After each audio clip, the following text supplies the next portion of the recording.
Well, ladies and gentlemen, here is a look at the 18T. Sitting in the exact same condition, minus wheels and tires, and the top wing over there, as when it left Knoxville, Iowa at the end of August. The only addition is it might already have a little dust on it. Feels really, really good and refreshing to be talking to you guys in my race shop with my own car sitting behind me. So with all that, welcome back to today's show. Definitely want to get the opportunity to kind of get caught up today, and it's a good chance for us to be, kind of away from the racetrack. All the vlogs lately, we've been going, traveling all over, and simply the best way to put it is like we're on the tour and we're stuck in the thick of it, and I wouldn't, want it any other way. But it's nice too, as like you guys being my audience and living all this with me, it's great for me to kind of have a second to assess the situation. I want to just talk about the whole Shark Racing deal because we really never have went through how it started and then how we got to where we are now and what are my thoughts. So that's been a hot topic, and at the same time I've been getting asked a lot on what the 18T is going to be doing in the future and what's going to be happening next. So if you follow enough sprint car racing, you've probably heard this story because I've told it on a couple of different shows.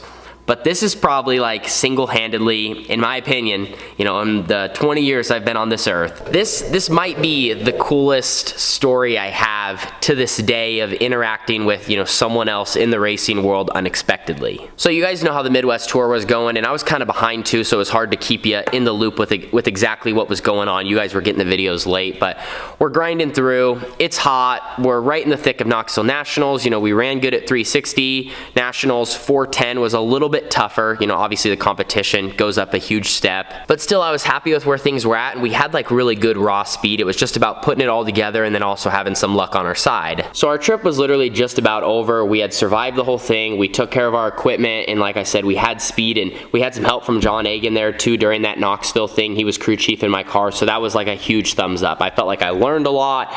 We finally got going good around Knoxville, or at least got the car to go with speed where I could race. So basically, Saturday of Nationals, like we're leaving in 12 hours. It's 5 o'clock Saturday of Knoxville Nationals, and we're leaving the next morning. And I don't want to say like I was ready to be home, but I was kind of feeling the itch. Like I wasn't going to complain about being back home in Oregon after being gone for about a month. But I also wanted to finish the job. We were kind of like in the C-main event, so I just wanted to go forward. We kept working on making our 410 car more comfortable for me, and kept trying to find that little bit of extra speed. Well, it's 5 o'clock. My crew takes my car into the pit area, and I was running a little behind that day, so I finally got in, and the pit meeting was not long after that. And this is when, that's that moment right there where your life, I guess you could say, changed. Got to my car, I think I was putting some GoPros on, just like kind of, finishing up some stuff from the night. We already did all the maintenance, and like the car was ready to go. We just, I was just doing some of my own stuff, getting my equipment ready. And then all of a sudden, Bobby Allen pulled up on his scooter, his moped, that he rides around. And like, I knew he rode that thing around because that's just how I always saw him getting through the pit area when, that's Bobby over there. And I had never spoke with him before. It's just obviously he's a legend. So you know the legends walking around the pit area. You have respect for them, and they're doing their thing, and just usually I didn't spoke with someone like that because our paths just never crossed, and I'm always doing my own thing, and he's obviously worrying about all his race cars. So when I saw him sitting behind my car, I'm like, okay, he obviously wants to talk to someone over here. Sometimes when people like that stop by, they notice Carly, and they want to compliment Carly on her work ethic, doing all the crazy stuff on the car. A lot of the crew guys, sometimes when they're talking to us, they've really made friends with her because they're all doing the same job, but they know that Carly is very exceptional for what she does at her age and what she knows. But out of the two of us, with me being the most outgoing, I walked over and, wasn't expecting much. I just said, hey, Bobby, how's it going? Very casual, wasn't really thinking anything of it. And the first words that came out of his mouth, this is where the story gets good. He looked at me, and I had my sunglasses on, so I'll give him that, but he looked at me and he said, who drives this car? And when he did this, it wasn't like he was pointing anywhere else in the pit area like, hey, who drives that car next to you? Who drives, he was pointing at the 18T. And I remember this moment vividly, and I looked at him just for a split second. I took off my sunglasses, I put them up here on top of my head, and I said, oh, that's me, my name's Tanner. So, I'm like quickly introducing myself, and I really genuinely, and kind of just from talking to him now, like I believe to this day, that he actually meant that. So, or someone would maybe use that as an icebreaker, like joking around, and if you know Bobby Allen, he's a big jokester. But like seriously, I genuinely do not think he knew who Tanner Holmes was. He did not know who I was. was. He just was coming over to speak with me.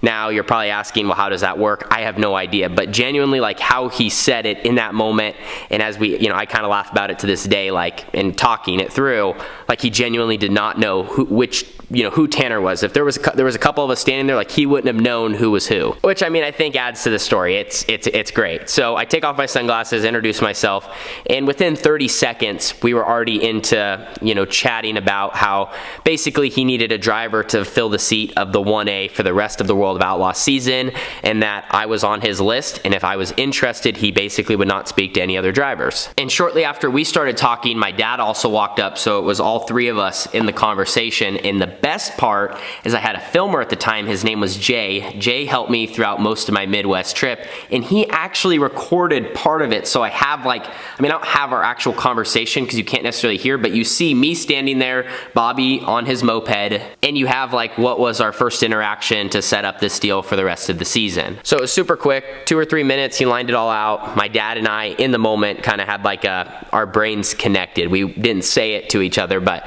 we both knew that this was, an awesome opportunity and that I wanted to jump on it. So I basically just told him, I said, hey, let's talk at the end of the night. Let me just double check with, the rest of my team, which it really wasn't double checking. It was more planning on like, how's everyone going to get home? What are we going to do for the next week? How are we getting to Jackson, which was our next race? And we ended up running Huset's for high limit. Like, how is that all going to look? Kind of bought me some time. And then at the end of the night, I was going to tell him, hey, for sure, I'm in. We just wanted to talk it all over real quick, make sure, but we were all on the same page right away, like, hey, we need to jump on this and it's gonna be great. And so that's kind of how it went. There wasn't really much more to it. We talked it over. I told him yes at the end of the night, and I will say that was very difficult finishing out Knoxville Nationals, like kind of just having that in the back of your head. It's all sorts of emotions. You're feeling excited, you're feeling nervous, you're kind of wondering how is it gonna go. It's basically like in the real world, you could say if you get a new job, like I'm getting ready to go work with new coworkers, now I have a real boss. And then, what your job's gonna look like, but you're gonna have different tools, you could say, to make that job happen because Shark Racing has a different package than I have. So there's just like all these things that you kind of wonder, and I was feeling, from 5 o'clock after we chatted up until I went to sleep that night. We woke up the next morning and it kind of was more real as we were yanking the seat out of my car. Which that's also funny because my seat actually didn't end up working in their car, so now it's back home and I'm running Jacob's seat. And then also what we did on that Sunday after, we took our car to the car wash, got it all clean, cleaned our wheels and tires, and then actually went through and maintenanced it 100%. So when it loaded up in the trailer, it could basically get unloaded at home and sit here. And I don't really want to use the word race ready because there's things that we would do, but like it was not going to sit here dirty. So by the time we did that and also traveled up to South Dakota, it was basically race day with high limit. Now, how did it work with my family? So what ended up happening, so we were able to do that, and we also got our plan figured out. My mom and dad and my girlfriend Jessica, they ended up staying out there with the RV, which also had the trailer with all of our, race car stuff in it. Carly flew home, my older sister Carissa flew home, and my crew guy Skylar ended up flying home. So it was just 4 of us for Huset's and then up to Jackson, Minnesota. So they stayed out there that week. My girlfriend then flew home, and then my 2 parents, they drove the rig home with the dogs, and we're headed back to Southern Oregon. And then for that first week in between Minnesota and North Dakota, I stayed with Shark Racing, kind of get acclimated with the team, spend time, and kind of just hang out as they were doing their work, I was doing my work, and just kind of do that one last weekend before we were headed to the West Coast and going to be out here for a couple weeks.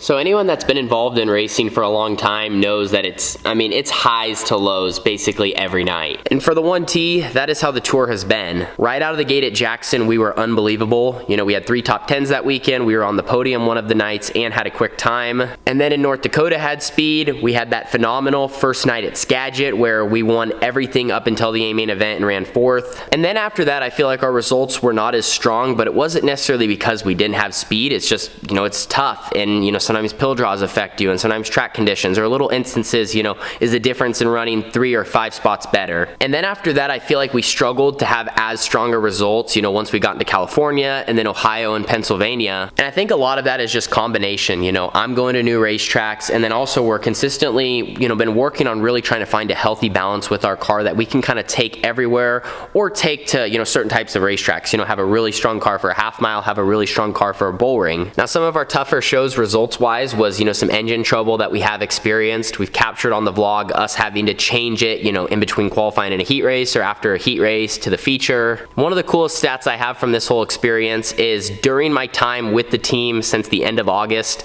I've topped my career best finish 7 times, which was an 11th place run at Skagit in 2022. That means I never even ran top 10, and I've ran top 10, 7 times now, been on the podium, ran in the top 5, and have 2 quick times at the beginning of the night. So with all that, it's been a lot of fun, a heck of an experience, learning from Bobby Allen and his crew, and just how he does things and has done it on the road for the past 10 years. It really is incredible to see and to be a part of. And I feel like even I haven't done the best job capturing some of that because we're just so into the racing, and I want to do my best for these guys. I know they're putting it all out there. I'm putting it all out there. But really, they have been great, and it's awesome that they're a family operation and they've been together for so long, because that's what I came from, and I think that's why I immediately felt so comfortable.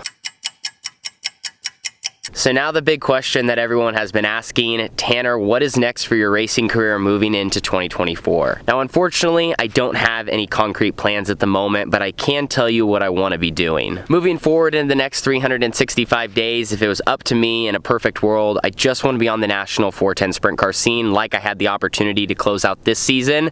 Now, whether that's with the World of Outlaws or with High Limit, to me, that part doesn't really matter as much. I think this is going to be a great competition between the two series to elevate the sport, and it's only going to make it better for us, the drivers, for the teams and owners, and then also for you fans to see the best on-track product. But yeah, I just really want the opportunity to kind of continue racing throughout the Midwest, seeing different parts of the country, see new tracks, continue to try to elevate and grow my career and be racing at the top level, because at this point in my life, 20 years old, I need to be, racing with the best possible cars I can every single week. And here in the next couple of weeks, I'm sure everything will kind of fall into place, and I'll have more information on exactly what's going to be happening. With that all being said, I will forever be thankful for Bobby Allen and this opportunity he gave me to run with Shark Racing. He took a chance on me, gave me a once-in-a-lifetime opportunity, and it's truly been a huge blessing. It's been awesome to bring you along with me for that part of the journey.